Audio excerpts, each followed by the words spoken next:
Gedung ini dari awal sampai sekarang, gedung utamanya itu tidak pernah tersentuh oleh, mau melihat sejarahnya, mau melihat ceritanya, itu dipersilakan sekali. Banyak sebagian juga yang mengambil hanya untuk misterinya. Mungkin pemerintah, apakah ini mau dijadikan cagar budaya, ornamen warna kuning.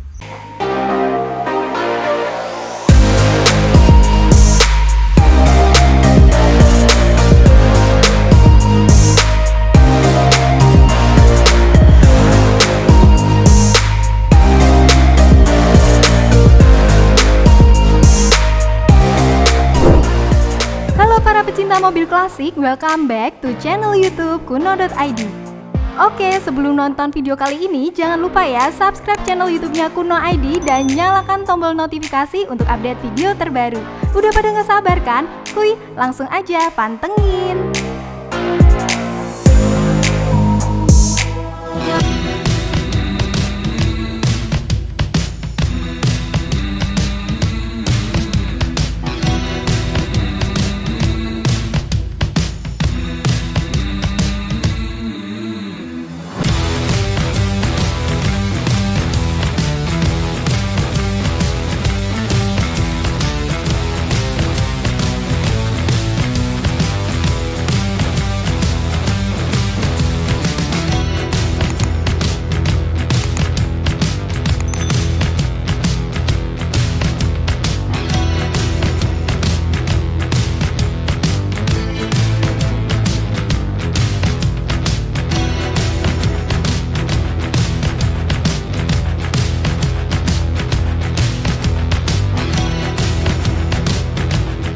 Banyak bangunan kuno yang memiliki cerita, kisah, dan sejarahnya masing-masing. Kali ini tim Kuno.id berada di salah satu bangunan kuno yang merupakan cagar budaya yang berada di daerah Ungaran, Kabupaten Semarang. Bangunan ini disebut dengan julukan Gedung Kuning. Gedung Kuning berdiri sejak tahun 1916. Jika tahun ini adalah tahun 2021, berarti usianya sudah lebih dari 100 tahun. Tidak hanya menyimpan banyak cerita dan sejarah tentang Gedung Kuning ini, ternyata gedung ini pernah digunakan sebagai lokasi syuting film misteri Gunung Berapi yang ikonik dengan tokoh Mak Lampir. Penasaran kan teman-teman dari Kunoholics? Yuk kita cari tahu, let's go!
kali ini Eka sudah bersama dengan Bapak Sektiantoro. Baik, Bapak Sekti, kami mohon izin untuk ngajakin ngobrol bincang-bincang tentang Gedung Kuning ya Pak ya. Iya. Baik. Kalau boleh tahu sejak tahun berapa dan sudah berapa lama Bapak Sekti tinggal di Gedung Kuning ini Pak? Jadi saya sudah tinggal di Gedung Kuning ini kira-kira kurang lebih 26 tahun yang lalu, tepatnya mungkin tahun 1995. Oh, Gitu. seusia dengan saya berarti Ya. Pak. Oke, untuk cerita dan sejarah tentang gedung ini Pak. Jadi Gedung Kuning itu adalah dikasih nama Gedung Kuning karena lingkungan sekitar itu melihat dulu bangunannya Gedung Kuning. Oh, Jadi semua warna kuning dan pintu juga kuning, lantai juga kuning. Akhirnya terkenal lah dengan nama Gedung Kuning yang megah ini. Jadi dibangun Gedung Kuning ini tujuannya untuk mengelola perniagaan di lingkungan Kabupaten Semarang kala itu. Oh gitu. Untuk kondisi gedung saat ini Pak, bisa diceritakan Pak untuk kondisinya saat ini? Kalau kondisi Gedung Kuning saat ini ya seperti yang teman-teman lihat ya seperti ini.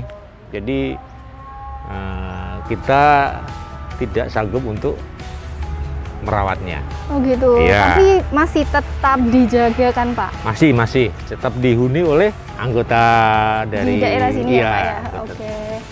Ini kan gedung sudah berusia 100 tahun. Sejak berdirinya pada tahun 1916 ya Iya. Pak ya?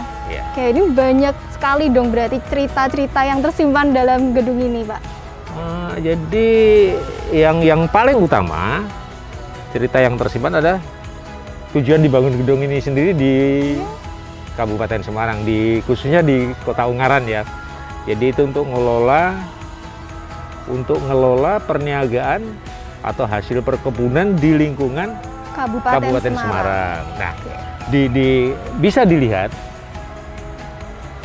arsitek bangunannya adalah ada seperti ini. Dulu waktu bagus sih ada mahkotanya ya. Oh gitu. Ada mahkota kerajaan Belanda.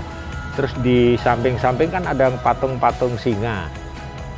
Patung-patung singa itu adalah ada filosofinya sebetulnya. Oh gitu. Ya. Boleh diceritakan Pak filosofi Jadi, tentang bangunan ini? filosofi patung singa adalah untuk simbol perniagaan. Simbol perniagaan yaitu kekuatan. Jadi Belanda punya power untuk berniaga di Kabupaten Semarang. Terus filosofi warna kuning adalah kejayaan. Gitu.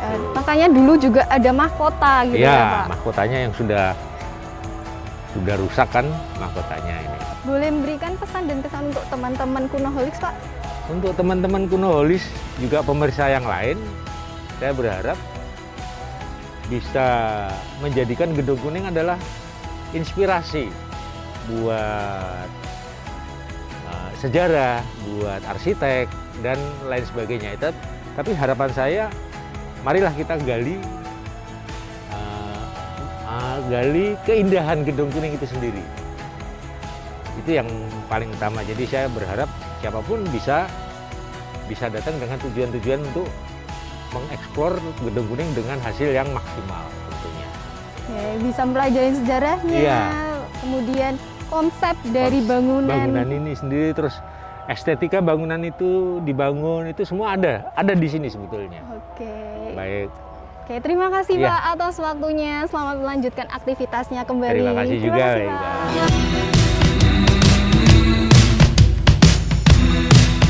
Pada awalnya, misi Belanda datang ke Indonesia ialah mencari rempah-rempah yang kemudian dijual dengan harga tinggi ke Eropa. Saat itu, Gedung Kuning dijadikan sebagai tempat untuk mengelola seluruh perniagaan hasil bumi di Karesidenan Semarang. Karena Gedung Kuning ini dikelilingi beberapa perkebunan seperti kebun kopi, cengkeh, coklat, dan karet yang dulunya dimiliki oleh perusahaan asing. Gedung Kuning ini berdiri sekitar tahun 1916. Berdasarkan sejarah yang ada, dulunya gedung ini merupakan lokasi yang strategis untuk mengembangkan bisnis berupa perkebunan dengan suasana yang sejuk karena berada di kaki Gunung Ungaran. Kita sudah mengitari Gedung Kuning ini dan bincang-bincang dengan Pak Sekti tentang cerita kisah sejarah berdirinya Gedung Kuning ini. Next, enaknya tim Kuno ID mengunjungi bangunan kuno mana lagi ya? Yuk tinggalin komentar di kolom komentar dan DM di Instagramnya @kuno.co.id. Gedung Kuning ini sempat diambil alih oleh Jepang ketika berkuasa di tanah air. Jepang berhasil menguasai Gedung Kuning ketika Belanda mengalami krisis dan dipaksa kembali ke negaranya. Warna kuning yang mulai pudar pada dinding gedung seakan menarik perhatian bagi penikmat bangunan kuno. Kondisi atap utama yang berupa balkon-balkon kecil di bagian atas terlihat mulai roboh, namun secara fisik bangunan bisa dikatakan masih cukup kokoh.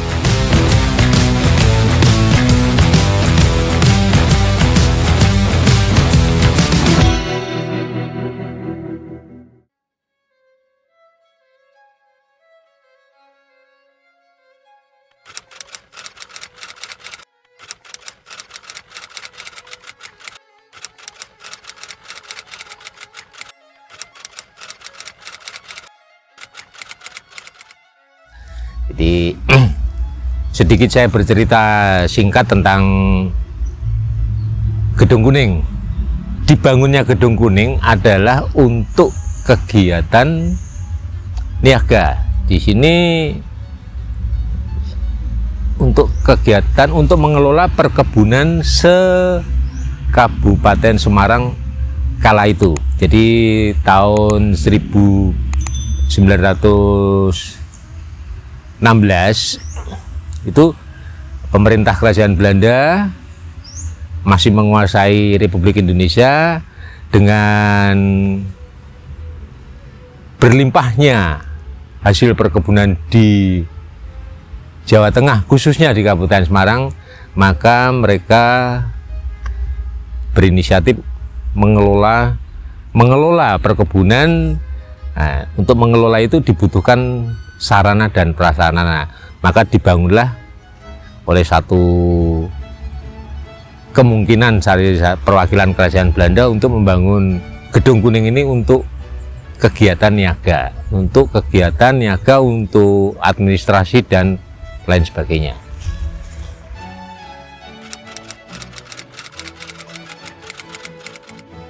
Nah, jadi prinsip dasarnya gedung ini dari awal sampai sekarang, gedung utamanya itu tidak pernah tersentuh oleh renovasi, hanya sebagian kecil aja. Waktu itu mungkin 10 tahun yang lalu masih sempat istilahnya pengecatan ulang, pengecatan warna aja dengan ornamen warna kuning, jadi khas Gedung Kuningnya. Jadi hanya sebatas pengecatan dan perbaikan-perbaikan ringan. Dan berjalannya waktu,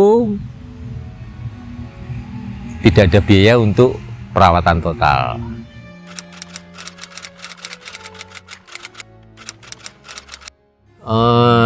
Jadi bangunan Gedung Kuning, bangunan utamanya Gedung Kuning terdiri dari 2 lantai.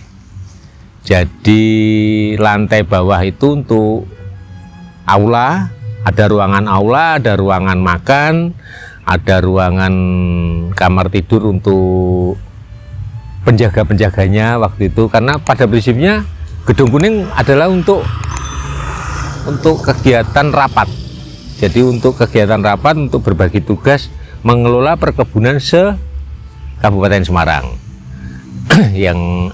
Dan di ruangan atas sendiri itu ada 3 kamar dengan 3 balkon. Kemudian bagian utamanya, bagian yang lainnya yang masih, jadi seluruh bangunan yang ada di sini adalah strukturnya bangunan satu struktur dengan bangunan Gedung Kuning itu sendiri. Jadi ada bangunan induk. Jadi persisnya kita nggak tahu, tapi sebagian yang kalau dari depan itu, tampak depan itu bagian kanan itu sepertinya untuk abdi-abdi dalam waktu itu untuk mungkin para pesuruh, untuk penjaga kuda dan lain sebagainya, juga untuk barak-barak militer Belanda waktu itu, sebagian itu.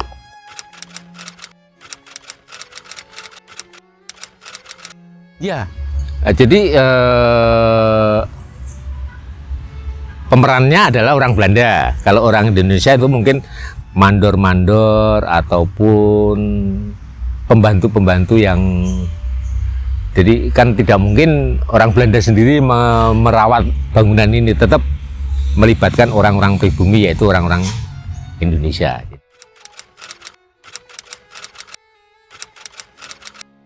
Iya, pembangunan orang Indonesia, sebagian juga dari bangunannya dari, kalau arsiteknya dari Belanda, saya pikir gitu. Saya rasa tidak ada. Jadi tidak ada tokoh nasional maupun tokoh pribumi yang di sini. Jadi mutlak sepertinya ini tuan tanah Belanda yang kolaborasi dengan Jerman, membangun ini untuk kegiatan niaga. Karena di sini dulu ada rel kereta api, ada kereta apinya yang, karena di bagian belakang sana dulu ada kayak depo gudang kecil gitu ya Mas ya. Kalau mirip di Tuntang kabupaten kecamatan Tuntang itu ada depo untuk dari mungkin menimbun hasil perkebunan dari Gunung Pati, dari Kali Sidi, dari Boja, ditimbun di sini yang dibawa ke Pelabuhan Semarang. Karena ada rel kereta apinya yang sampai berhubungan semuanya. Dan sempat ada lokomotifnya. Jadi itu untuk sarana mengangkut hasil perkebunan waktu itu, kan ada polo, cengkeh, kopi, teh, bahkan getah karet. Itu yang jadi perlu dikelola dengan baik. Yang akan dibawa ke negeri Belanda, itu yang dominan di situ, itu baru di Kabupaten Semarang, belum yang lain-lain kan gitu. Jadi tinggalan yang ada sekarang adalah kayak kopi Banaran, kopi di Jambu, itu kan masih banyak tinggal-tinggalan, termasuk ada teh dan sebagainya. Itu yang masih tersisa sekarang. Ada, sebetulnya ada. Kalau tidak salah itu The Mayor. Itu yang punya, The Mayor itu yang punya. Itu dia orang-orang Belanda. Jadi karena cucunya masih ada, cucu yang pemilih ini masih ada di sini, masih ada di Indonesia masih ada. Itu cucunya. Jadi tokohnya yang punya ya The Mayor sebetulnya. Mungkin teman-teman bisa cari di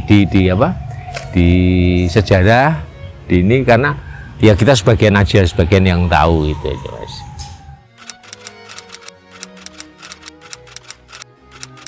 Jadi sewaktu saya tinggal di sini, kondisi barang-barang sudah tidak ada, sudah kosong. Jadi bangunan ini mutlak hanya bangunan. Jadi sudah kosong dan dimanfaatkan oleh TNI untuk kantor TNI waktu itu, untuk kegiatan kantor TNI Angkatan Darat khususnya. Tergantung, pada prinsipnya diperbolehkan selama untuk tujuan-tujuan yang positif aja. Jadi kalau tinggal tidak boleh, tapi kalau mau melihat sejarahnya, mau melihat ceritanya, itu dipersilakan sekali. Jadi di sini kita sangat senang dan kita akan melayani dengan baik.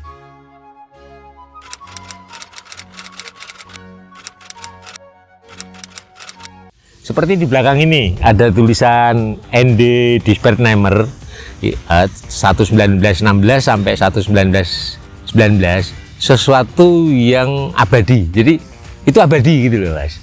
Jadi saya pikir itu adalah simbol kejayaan, saya pikir gitu. Bisa juga karena itu ada di salah satu stadion, diabadikan di stadion olahraga di Belanda yang pernah kita gali seperti itu.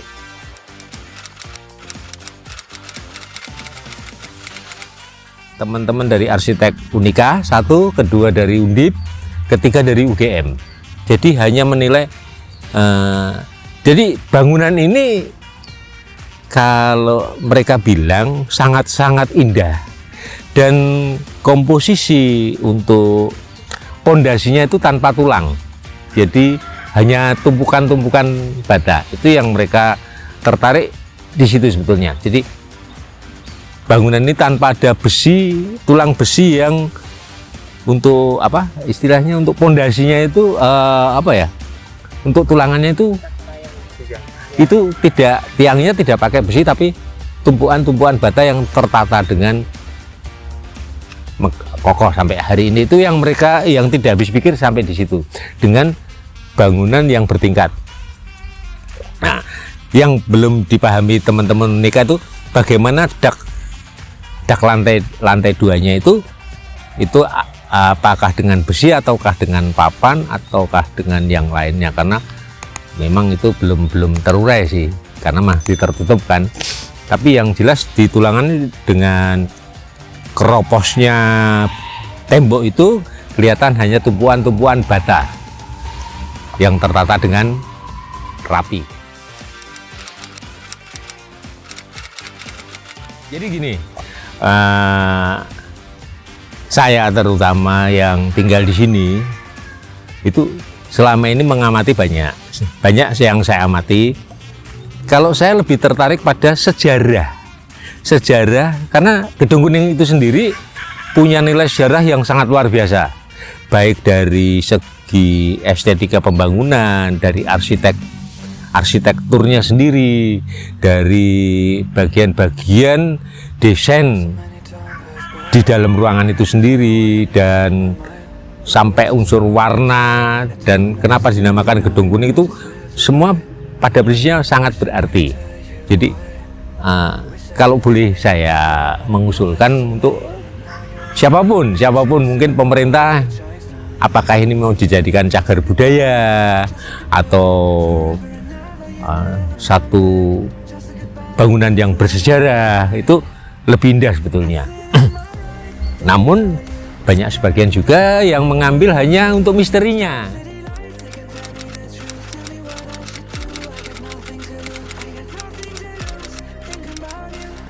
Kalau misteri pada teknologi yang sekarang, kenapa kita harus ke misteri, kan gitu.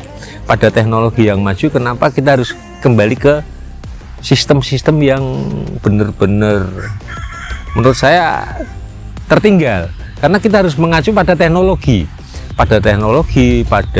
karena teknologi yang sekarang pun tidak lepas dari penemuan-penemuan dari yang lama, menurut saya seperti itu.